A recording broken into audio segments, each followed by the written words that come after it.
राष्ट्रिय पार्टी बन्न नसकेको आरोप प्रत्यारोपमै बित्यो नेकपा यसको 4 दिने बैठक। ठोस निर्णय अझै आउन सकेन। प्रचण्ड र केपी शर्मा ओली बीच विश्वासको मत र सरकारलाई पूर्णता दिनेबारे भयो छलफल। माधव कुमार नेपाललाई प्रधानमन्त्री प्रचण्डको फोन, नकारात्मक निर्णय नलिनुहोस्। माओवादी र नेकपा यससँग एकता गर्न जसपाले गर्यो गठन वार्ता समिति। जसपाको निष्कर्ष सरकारमा सङ्घीयता विरोधीहरू पार्टी भए न्यूनतम साझा कार्यान्वयनमा प्रश्न नपारी सरकारमै जाँदैनौँ। सत्ता सम्हालेको हप्ता दिनमै निर्देशकको चान लगाउँदै पुष्पकमल दाहाल प्रचण्ड प्रधानमन्त्री। पपुलिस्ट हुने फन्डाकी काम गर्ने काम योजना। यसबारे सम्पूर्ण जानकारी। म्याच फिक्सिङ बारे रवि लामिछानेले छानबिन गर्न दिए निर्देशन। मिटरब्याजी अपराध नियन्त्रण कार्यदलले गृह मन्त्रालयलाई बुझायो प्रतिवेदन, कडा कानुन ल्याउन दियो सुझाव। गृहमन्त्री रवि लामिछानेलाई बधाई दिन कुलमान घिसिङ पुगे सिंहदरबार। के भयो त कुराकानी, यसबारे सम्पूर्ण जानकारी। जसपा सशर्त सरकारमा जाने, केकेरी समाजवादी भने अझै अनिर्णित। नेकपा यस र जसपालाई चौथो दल बन्ने अवसर। डाक्टर बाबुराम भट्टराईको पार्टीमा अप्ठ्यारो। माओवादीसँग एकताको एजेन्डा 24 पुसको बैठकमा छलफल हुने। सुदूरपश्चिममा काङ्ग्रेसलाई दलको नेता छान्न सकस, देउबाका भतिजा पनि प्रतिस्पर्धामा। देउबालाई गराउने रणनीति तय गर्न शेखर कोइराला र गगन कुमार समूहको छुट्टै भेला। प्रधानमन्त्री पुष्पकमल दाहाल प्रचण्ड र केपी शर्मा ओली बीच 3 बुँदे भद्र सहमति भएको खुलासा। सिंहदरबार पुगेर कुलमान घिसिङले दिए गृहमन्त्री रवि लामिछानेलाई बधाई। लाखौं रुपियाँ जरिवाना असुल्ने निर्वाचन आयोगको निर्णय विरुद्ध महानगरका प्रमुख बालेन्द्र शाह पुगे सर्वोच्च अदालत।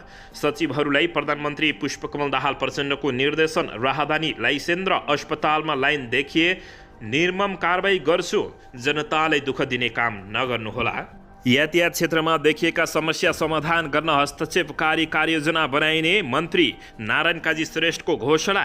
नेताहरूलाई माधव कुमार नेपालको चेतावनी। पार्टीमा छलफल हुनुपर्ने विषय बाहिर बोल्ने अनि आफ्नै स्वर ठुलो हुन नहुने भन्दै दिए खतरनाक चेतावनी। राष्ट्रिय मुद्दामा सहमति जुटाएर अगाडि बढ्ने महासचिव देव गुरुङको दाबी। नेपाल समाजवादी पार्टीको बैठक यही पुस 24 गते बस्दै माओवादीसँग एकताका लागि निर्णय गर्ने। र प्रधानमन्त्री पुष्पकमल दाहाल प्रचण्ड र गृहमन्त्री रवि लामिछानेको सुरुको 10 दिनमै निकै खतरनाक एक्सन। बिचौलियाको भयो भाग। अब हेर्नुहोस् पुरा समाचार। दर्शक महानुभावहरू नमस्कार। नेपाली न्युज टिभीको न्युज बुलेटिन खबरमा यहाँहरूलाई हार्दिक स्वागत छ। सदा चाहिँ आज पनि तपाईँहरूमाझ देश तथा विदेशका महत्त्वपूर्ण समाचार अपडेटका साथ उपस्थित भइसकेका छौँ। दर्शक महानुभावहरू, हामीलाई तपाईँहरूले कहाँदेखि हेर्दै हुनुहुन्छ नेपाल भए जिल्ला र ठाउँको नाम लेख्नुहोला। यदि विदेशमा हुनुहुन्छ भने आफू रहेको देशको नाम पनि लेख्न नभुल्नुहोला। र हाम्रो च्यानल नेपाली न्युज टिभीलाई अहिलेसम्म पनि सब्सक्राइब गर्नुभएको छैन भने सब्सक्राइब गर्नुहोला। साथै सँगै रहेको बेल आइकनलाई दबाउन पनि नभुल्नुहोला। आउनुहोस् दर्शक महानुभावहरू, आजको मुख्य समाचारबाट सुरु गरौँ। दर्शकबिन, सत्ता सम्हालेको 1 हप्ता दिनमै निर्देशनको चाङ लगाउँदै पुष्पकमल दाहाल प्रचण्डले निकै पपुलिस्ट काम गरेका छन्। दर्शक महानुभावहरू, यसैबीच प्रधानमन्त्री पुष्पकमल दाहाल प्रचण्डले यो निर्देशनलाई 10 महिनासम्म मात्रै निरन्तर र कार्यान्वयन गराउने हो भने देशले कहाँदेखि कहाँ फड्को मार्छ भने कसैले कल्पना समेत गर्न नसकेको अवस्था रहेको छ। दर्शकबिन, यसैबीच प्रधानमन्त्री पुष्पकमल दाहाल प्रचण्डले मङ्गलबार 30 बुँदे निर्देशन दिएका छन्। कर्मचारीको पर्फर्मेन्समा सन्तुष्ट बनेका प्रचण्डले निर्देशनमा 1 महिनाभित्र भने अनुसार काम नभए कारबाही गर्ने समेत चेतावनी दिएका छन्। सेवाग्राही अहिले जस्तै लाइनमा बसे निर्ममतापूर्वक जिम्मेवारी पदाधिकारीलाई कारबाही गर्नुपर्ने अवस्था आउँछ, प्रचण्डको निर्देशन रहेको छ। निर्देशन अघि सोमबार र मङ्गलबार प्रचण्डले मन्त्रालयका सचिवहरूको रिपोर्टिङ सुनेका थिए।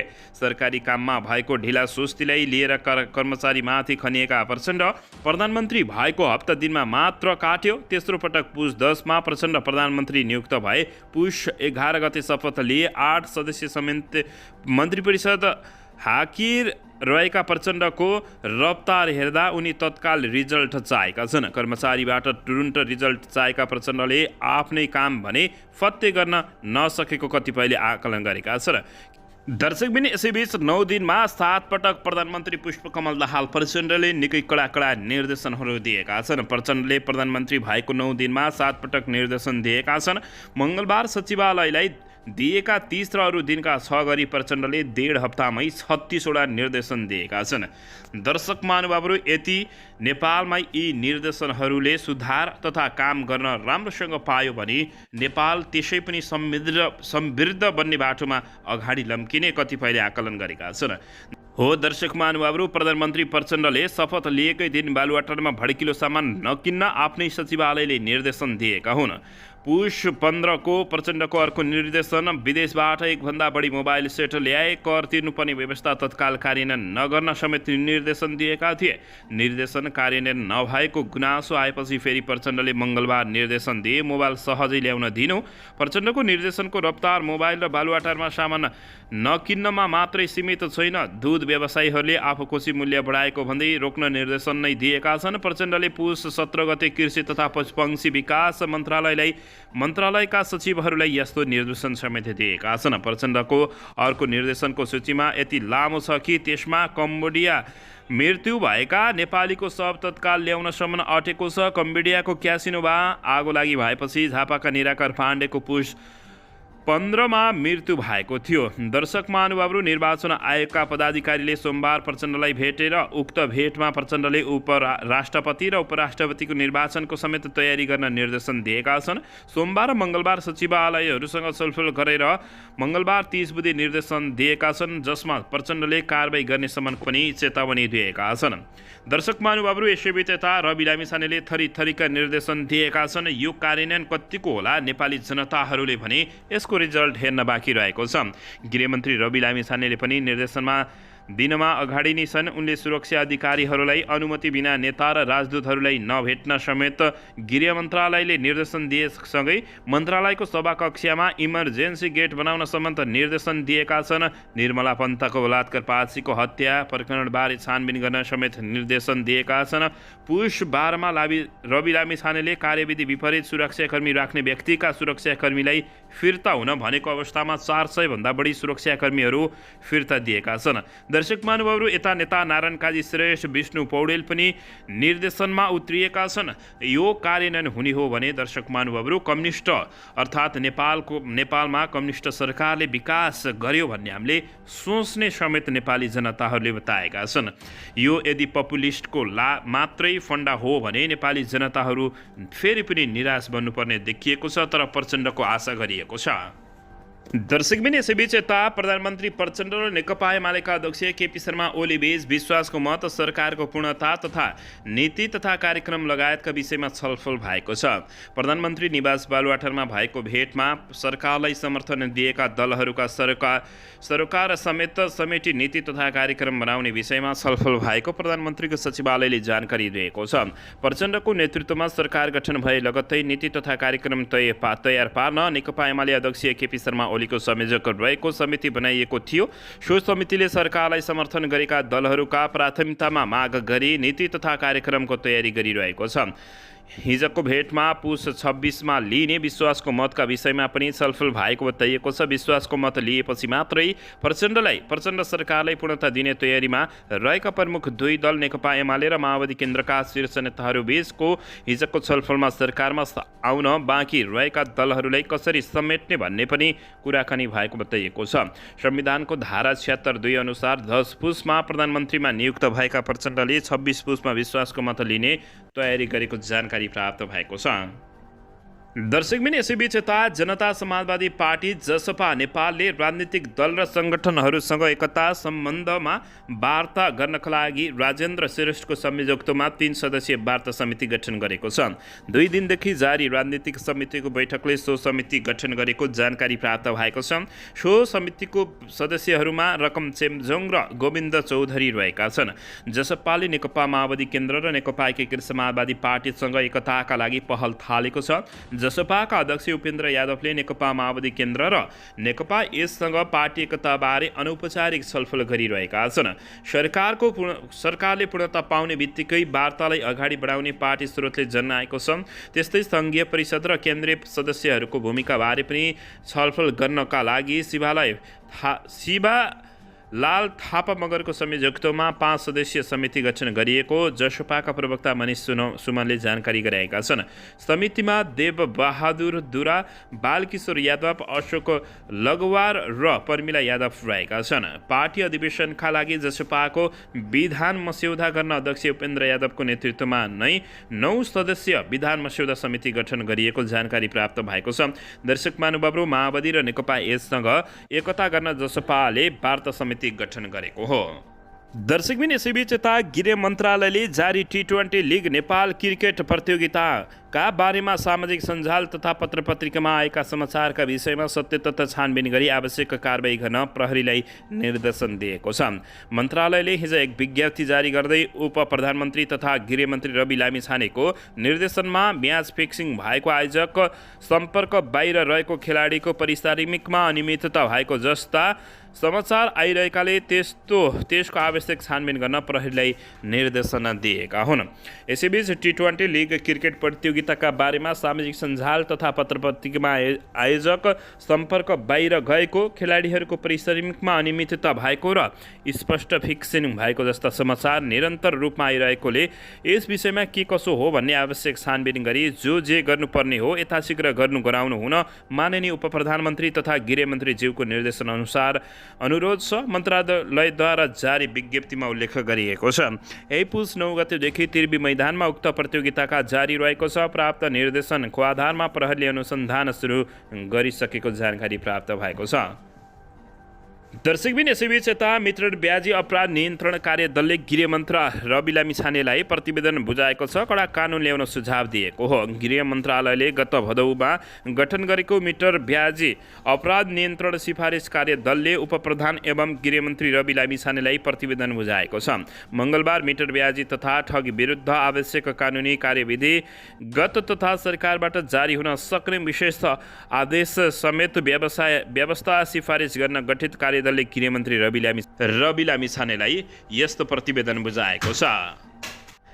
दर्शकबिन, प्रधानमन्त्री पुष्पकमल दाहाल प्रचण्ड र पूर्व प्रधानमन्त्री केपी शर्मा ओली बीच 3 बुँदे भद्र सहमति भएको खुलासा भएको छ। नेकपा माओवादी केन्द्रका अध्यक्ष एवं प्रधानमन्त्री पुष्पकमल दाहाल प्रचण्ड र नेकपा एमाले अध्यक्ष केपी शर्मा ओली बीच 3 बुँदे भद्र सहमति भएको छ। नेकपा एमाले, माओवादी केन्द्र, राष्ट्रिय स्वतन्त्र पार्टी र राष्ट्रिय प्रजातन्त्र पार्टी राप्रपा सहित 7 दल र स्वतन्त्र सांसदहरूको समर्थनमा प्रचण्ड प्रधानमन्त्री भएपछि प्रचण्ड र केपी शर्मा ओली बीच 3 बुँदे भद्र सहमति भएको एक प्रभावशाली मन्त्रीले जानकारी दिएका छन्। सहमतिको पहिलो बुँदामा दुई नेता बीच आधा कार्यकाल आलो पालो प्रधानमन्त्री चलाउने रहेको ती मन्त्रीको भनाइरहेको छ। त्यस्तै सहमतिको दोस्रो बुँदामा यो सांसदलाई 5 वर्ष चल्न दिने र बिचैमा सांसद विघटन नगर्ने रहेको छ। तेस्रो बुँदामा यो गठबन्धनलाई आगामी चुनावसम्मै कायम गरेर जाने दुई नेताबीच सहमति भएको ती मन्त्रीले खुलाएका छन्। अहिलेको सांसद 5 वर्ष चल्छ वा चल्दैन भन्ने शङ्का पैदा बीच केपी शर्मा ओली र प्रचण्डले भद्र सहमति गरेकाले अब यो गठबन्धनमा समेत विश्वासको वातावरण बनाउने प्रयास हुने ती मन्त्रीको भनाइरहेको हो। अब सरकारले न्यूनतम साझा कार्यक्रम ल्याएर सबैको स्वामित्व लिने वातावरण बनाइनेछ। उनले भने आम जनतामा व्यापक निराशा भएकाले न्यूनतम साझा कार्यक्रम बनाएर अल्पकालीन र दीर्घकालीन काम गर्ने योजना पनि बनाइने बताइएको छ। तत्कालीन प्रधानमन्त्री केपी शर्मा ओलीले 2 पटक संसद विघटन गरेर चुनावमा जाने निर्णय गरेपछि तत्कालीन नेकपा विभाजन भएको थियो। नेकपा विभाजन भएपछि प्रचण्ड र माधव कुमार नेपाल पक्ष नेपाली काङ्ग्रेस सहितको नयाँ मोर्चा बनाएका थिए। 5 दलीय मोर्चाबाटै काङ्ग्रेस, नेकपा माओवादी केन्द्र, एकीकृत समाजवादी पार्टी लगायत दलहरू चुनावमा सहकार्य गरेर सहभागी भएका थिए। उता नेकपा एमाले पनि साना दलहरू गठबन्धन गरेर प्रतिस्पर्धामा उत्रिएको हो। तर नेपाली काङ्ग्रेस पूर्व सहमति विपरीत प्रधानमन्त्री र राष्ट्रपति दुवै माओवादीलाई दिन अस्वीकार गरेपछि प्रचण्ड र केपी शर्मा ओली एक ठाउँमा आउने वातावरण बनेको जानकारी प्राप्त भएको छ। दर्शकबिन, यसैबीच आउनुहोस् अर्को समाचारतर्फ लागौँ। नेपाल विद्युत प्राधिकरणका कार्यकारी निर्देशक कुलमान घिसिङले उपप्रधान तथा गृहमन्त्री रवि लामिछानेलाई बधाई तथा शुभकामना दिएका छन्। सिंहदरबार स्थित गृह मन्त्रालयमा मङ्गलबार पुगेर कुलमान घिसिङले उपप्रधानमन्त्री रवि लामिछानेलाई बधाई तथा सफल कार्यकालको शुभकामना दिएका हुन्। सञ्चार क्षेत्र छाडेर केही महिना अघि राष्ट्रिय स्वतन्त्र पार्टी गठन गर्दै रवि लामिछाने गत 4 मङ्सिरमा सम्पन्न प्रतिनिधि सभा सदस्य निर्वाचनमा होमिएका थिए। उक्त निर्वाचनमा 13 प्रत्यक्ष अध्यक्ष र 7 समानुपातिकबाट गरी 20 सिट जितेर सांसदको चौथो शक्तिको रूपमा राष्ट्रिय स्वतन्त्र पार्टी रहेको हो। सो पार्टीका सभापति समेत रहेका रवि लामिछाने उपप्रधान सहित गृहमन्त्रीको जिम्मेवारी सहित पुष्पकमल दाहाल प्रचण्ड नेतृत्वको सरकारमा सहभागी रहेका छन्। दर्शकबिन यसैबीच यता निर्वाचन खर्चको विवरण समयमै नबुझाउने स्थानीय तहका जनप्रतिनिधिबाट लाखौं रुपियाँ जरिमाना असुल्ने निर्वाचन आयोगको निर्णय विरुद्ध काठमाडौँ महानगरपालिकाका मेयर बालेन्द्र शाह सर्वोच्च अदालत पुगेका छन्। बालेन्द्र शाहले सर्वोच्च अदालतको संवैधानिक इजलासबाट आयोगको सो निर्णय बदर गर्न माग गरेका छन्। देशभर स्थानीय निर्वाचनमा भाग लिएका मध्ये 1,23,624 उम्मेदवारले जरिमाना नतिरे 6 वर्षसम्म कुनै पनि निर्वाचनमा भाग लिन रोक लगाउने गरी गरिएको सो निर्णय विरुद्ध बालेन्द्र शाह अदालत गएका हुन्। उनले अदालतबाट यसको स्पष्ट व्याख्या हुनुपर्ने जिकिर गरेका छन्। कुनै पनि ऐन र संविधानमा नभएको व्यवस्था निर्वाचन आयोगले जबरजस्ती लागू गराउन खोजेको जिकिर बालेन्द्र शाहले गरेका छन्। शाह अदालत गएपछि यो मुद्दा अब टेस्टेड केस बन्नेछ। देशभरका हजारौं जनप्रतिनिधि निर्वाचन आयोगको सो निर्णयबाट पीडित छन्। धेरैजसो दलित महिला जनप्रतिनिधिहरूले जरिमाना तिर्नुभन्दा पदत्याग गर्ने चेतावनी दिइरहेका छन्। निर्वाचन आयोगले 7.5 लाख रुपियाँसम्म जरिमाना तोकेपछि काठमाडौँका मेयर बालेन्द्र शाह यति बेला निकै आक्रोश भएका हुन्।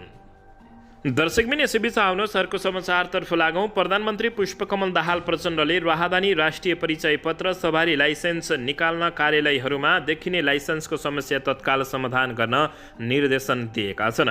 मन्त्रालयका सचिवहरूलाई 30 बुँदे निर्देशन सहित नागरिकहरूले पाएको शास्तिलाई काम गर्न यस्तो निर्देशन दिएका हुन्। सोमबार र मङ्गलबार गरी प्रधानमन्त्री समक्ष विभिन्न मन्त्रालयका मुख्य सचिव तथा उपसचिवले प्रगति विवरण, समस्या र चुनौतीबारे ब्रिफिङ गरेका थिए। प्रधानमन्त्रीले दिएको निर्देशनमा भनिएको छ, शिक्षा, स्वास्थ्य, यातायात जस्ता आधारभूत सेवा, राहदानी सवारी चालक अनुमति पत्र, राष्ट्रिय परिचय पत्र वितरण तथा मालपोत कर दस्तुर बुझाउने जस्ता सेवा लिन नागरिकहरूले बेहोरेका शास्ति हटाउने काम तत्काल प्राथमिकतामा राख्नुहोस्। विकास योजना वर्षौंसम्म सम्पन्न नभई अल्पत्र परिरहने र बनाएका संरचना सञ्चालनमा नआई मर्मत गर्नुपर्ने अवस्था आउँदा हामी उत्तरदायी हुने कि नहुने भन्ने अहम प्रश्न छ। सर्वसाधारण जनताका यस्ता प्रश्नको उत्तर आज एकले अर्कालाई पन्छाएरै पाइने छैन उनले बताएका छन्। हामी अब जिम्मेवारी भन्नै पर्छ, त्यसको विकल्प नभएको प्रधानमन्त्री पुष्पकमल दाहाल प्रचण्डले ठोकुवा गरेका छन्। यसैबीच उनले सरकार गठनको 1 महिनाभित्र राहदानी राष्ट्रिय परिचय पत्र, सवारी लाइसेन्स, शिक्षा मन्त्रालयबाट प्रदान गरिने नो अब्जेक्सन सर्टिफिकेट, सरकारी अस्पतालमा बिरामीको उपचार, मालपोत नापी कर दस्तुर बुझाउने ठाउँमा सेवाग्राहीहरूले अहिले जस्तै लाइनमा बस्ने शास्ति देखियो भने निर्ममतापूर्वक जिम्मेवार पदाधिकारीलाई कारवाही गर्ने प्रधानमन्त्रीद्वारा जारी निर्देशनमा बताइएको छ। म कसैलाई दण्डित गर्न चाहन्न, तर हामीसँग सीमित विकल्प छन्। त्यो भनेको नतिजा देखिने कार्य सम्पादन हो र नभएका जिम्मेवारी पदाधिकारी दण्डको भागी हुने हो। कतिपय दस्तुर बुझाउने लाइन स्थानीय तहमा र सवारी लाइसेन्सको लाइन प्रदेश तहमा भएको भनेर तपाईहरू पनि पन्छिन पाउनुहुन्न उनले बताएका छन्। तिनै तहमा तपाईहरूले खटाएका कर्मचारीले काम गरिरहेका छन् र उनीहरूको कार्य सम्पादनमा मूल्याङ्कन गर्ने अधिकार तपाईहरूले लिएर बस्नु भएकै छ। त्यसैले त्यहाँका जनताका दुःख र कठिनाइसँग तल्ला तहका सरकारको काम हो भनेर तपाईँ हामी पन्छिन मिल्दैन। प्रधानमन्त्री प्रचण्डले दिएको निर्देशनमा यस्तो बताइएको छ।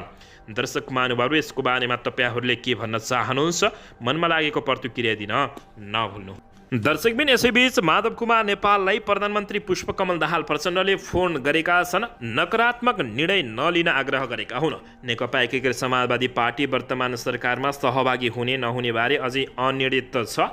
गएको शनिबार र आइतबार बसेको स्थायी कमिटीको बैठक निष्कर्षमा नपुगिसकिएको थियो। पोलिट ब्युरो कमिटीमा छलफल गरी टुङ्गोमा पुग्ने भनिएको थियो। सोमबार र मङ्गलबार बसेको पोलिट ब्युरो बैठकबाट पनि त्यसबारे ठोस निर्णय नलिएको अवस्था हो। दर्शकबिन यसैबीच सरकारमा जान औपचारिक रूपमा प्रस्ताव नआएको अझै अरू राजनीतिक दलसँग छलफल गर्नुपर्ने बेला भएकाले निर्णय नगरेको प्रवक्ता जगन्नाथ खतिवड़ाले बताएका छन्। उनका अनुसार सरकारमा सहभागिताबारे निर्णय गर्ने अधिकार सचिवालयलाई दिएको छ। सरकारमा सहभागिताबारे पोलिट ब्युरोको बैठकले निर्णय लिने नेताहरूले बताएका हुन्। यसैबीच मङ्गलबार बिहान प्रधानमन्त्री एवं नेकपा माओवादी केन्द्रका अध्यक्ष पुष्पकमल दाहाल प्रचण्डले एकीकृत समाजवादीका अध्यक्ष माधव कुमार नेपाललाई फोन गरेका थिए। उनले सरकार बारे नकारात्मक निर्णय नलिन आग्रह गरेको एकीकृत समाजवादीका एक नेताले जानकारी दिएका छन्। आज बिहान प्रधानमन्त्रीले अध्यक्षलाई फोन गर्नुभएको थियो। उहाँले नकारात्मक निर्णय नगर्नुहोस् भनेर आग्रह गर्नुभएको छ। त्यसैले हामीले मध्यवर्गीय निर्णय गर्यौँ, ती नेताले बताएका छन्। प्रधानमन्त्री प्रचण्डले विश्वासको मत दिँदा आफूहरूको आवश्यकता पर्न सक्ने ती नेता बताएका छन्। परिस्थिति यसै भन्न नसकिने खालको छ। उनले बताउँदै प्रधानमन्त्रीले विश्वासको मत अलिक पछि लिने कुरा थियो, तर 26 गते नै विश्वासको मत लिने कुरा भएको छ, ती नेताले भनेका छन्। विश्वासको मतमा हाम्रो आवश्यकता पर्न सक्ने सम्भावना पनि रहेको उनले बताएका छन्। उनका अनुसार एकीकृत समाजवादीमा जाने सम्भावना सरकारमा जाने सम्भावना प्रबल छ। सरकार पनि उपयोग गर्ने र पार्टी निर्माणको कार्यमा पनि लाग्ने र मिल्न सक्ने शक्तिसँग मिलेर जाने भन्ने निष्कर्ष हो, ती नेताले बताएका छन्। यो तिनैवटा कोरसँग लाग्ने योजना भएको समेत एकीकृत समाजवादीका पार्टीका नेताहरूले बताएका हुन्। दर्शकबिन यसैबीच यता मिटर ब्याजबाट पीडितहरूको समस्या समाधान गर्न गठित कार्यदलले गृहमन्त्रीलाई प्रतिवेदन बुझाएको छ। मिटर ब्याजबाट पीडितहरूको समस्या समाधान गर्न गठित कार्यदलले मङ्गलबार उपप्रधानमन्त्री तथा गृहमन्त्री रवि लामिछानेलाई प्रतिवेदन बुझाएको छ।